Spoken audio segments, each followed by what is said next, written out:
हाँ, good morning students. कैसे हैं आप? हम आज चैप्टर जो 1 हमारा चल रहा है, चैप्टर 1 का न्यू टॉपिक आज हम शुरू करेंगे, लेटेंट हीट। तो आप ध्यान से समझिए इस टॉपिक को। मैं इस तरफ आपको दिखाता हूँ। सबको क्लियर हो रहा है? ये देखिए, मैंने लिखा हुआ है चैप्टर 1 नाइन्थ और साइंस। यहाँ पर मैं टॉपिक का नाम लिखा हुआ है लेटेंट हीट। क्या लिखा हुआ है? Latent heat. इसके जो पिछले टॉपिक मैंने पढ़ाया था उसका जस्ट नेक्स्ट टॉपिक है ये। क्या लिखा हुआ है? Latent heat. ठीक है ना? लेटेंट हीट मतलब हिडन एनर्जी। Hidden energy. क्या लिखा हुआ है? Hidden energy.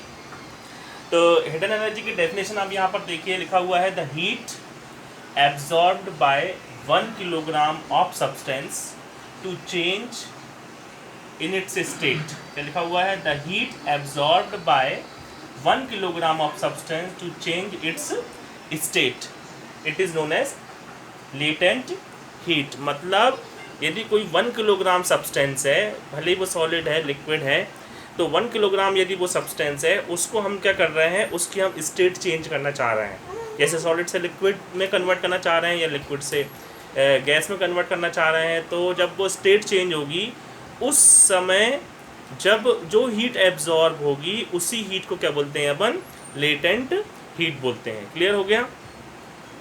तो यहाँ पर और एक लाइन लिखी हुई है कि it is not observed on the temperature scale. It is not observed on the temperature scale. Temperature scale मतलब thermometer. So it is also called hidden energy.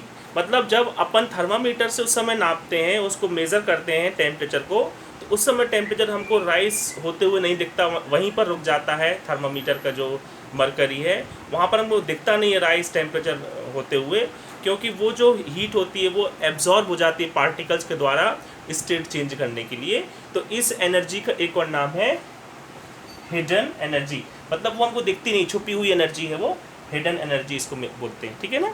इसके दो टाइप अभी हम देखेंगे। यहाँ पर इसके दो टाइप अपन देखेंगे, लेटेंट हीट ऑफ फ्यूज़न और लेटेंट हीट ऑफ वेपोराइजेशन।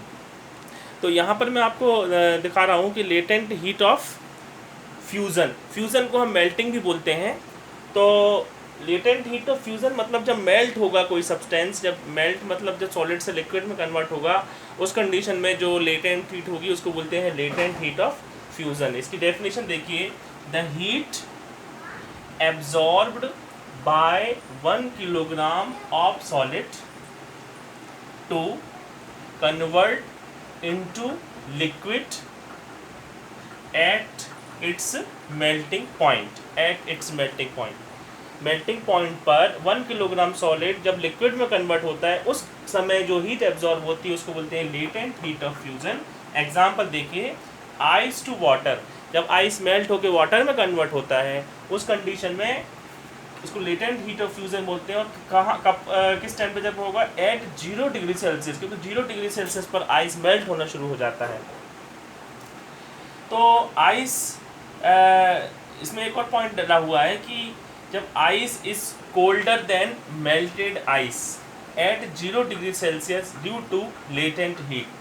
तो जब आइस जैसे ही 0 डिग्री सेल्सियस पर हम थर्मामीटर आया और उस कंडीशन में हम गर्म कर रहे हैं, तो आइस किस में गर्म, धीरे से वो पिघलने लगी, वो मेल्ट होना शुरू हो गई, मगर टेम्परेचर पर हमको 0 डिग्री सेल्सियस ही दिखेगा। वहाँ पर ये नहीं है कि 1 2 स्टार्ट नहीं होगा। थोड़ी देर के लिए जब मेल्ट हो जाएगी आइस, उसके बाद स्टार्ट होगा रेज होना। तो थोड़ी देर के लिए टेम्परेचर वहाँ पर कांस्टेंट हमको दिखेगा, 0 डिग्री सेल्सियस ही दिखेगा, क्योंकि जो हम एक्स्ट्रा अमाउंट ऑफ हीट अब सप्लाई कर रहे हैं, तो वो कहाँ चली गई? एक्स्ट्रा अमाउंट ऑफ हीट वो उस आइस को मेल्ट करने में चली गई। मतलब पार्टिकल्स के बीच में जो फोर्स ऑफ अट्रैक्शन है वो उसको ब्रेक करने में वो एनर्जी यूज़ हो गई, यूटिलाइज हो गई। इस कारण से हमको वो टेम्परेचर बढ़ता हुआ नहीं दिखता, वहाँ पर कांस्टेंट दिखता है, और उस हीट को बोलते हैं हम लेटेंट हीट ऑफ फ्यूज़न। इसी कारण से क्या होगा कि जो आइस होगा वो 0 डिग्री सेल्सियस पर ice is colder than melted ice. मतलब जो आइस है, सॉलिड आइस है, वो ठंडी है, मगर मेल्टेड आइस क्या है? वो थोड़ी सी उसमें एनर्जी ज़्यादा है, क्योंकि वो लेटेंट हीट है। उसमें हमने वो जो एक्स्ट्रा अमाउंट ऑफ हीट दी है वो लेटेंट हीट है, इसी कारण से वो थोड़ी सी उसमें एनर्जी ज़्यादा है। Than the solid ice. तो मेल्टेड आइस थोड़ी सी एनर्जी उसमें ज़्यादा होगी एट 0 डिग्री सेल्सियस। क्यों हो गई? क्योंकि due to the latent heat of fusion. Clear हो गया? Coming to the second type, latent heat of vaporisation. क्या लिखा हुआ है? Latent heat of vaporisation. तो इसमें देखो आप इसकी definition, the heat absorbed by 1 kilogram of liquid to convert into vapour state, to convert into vapour state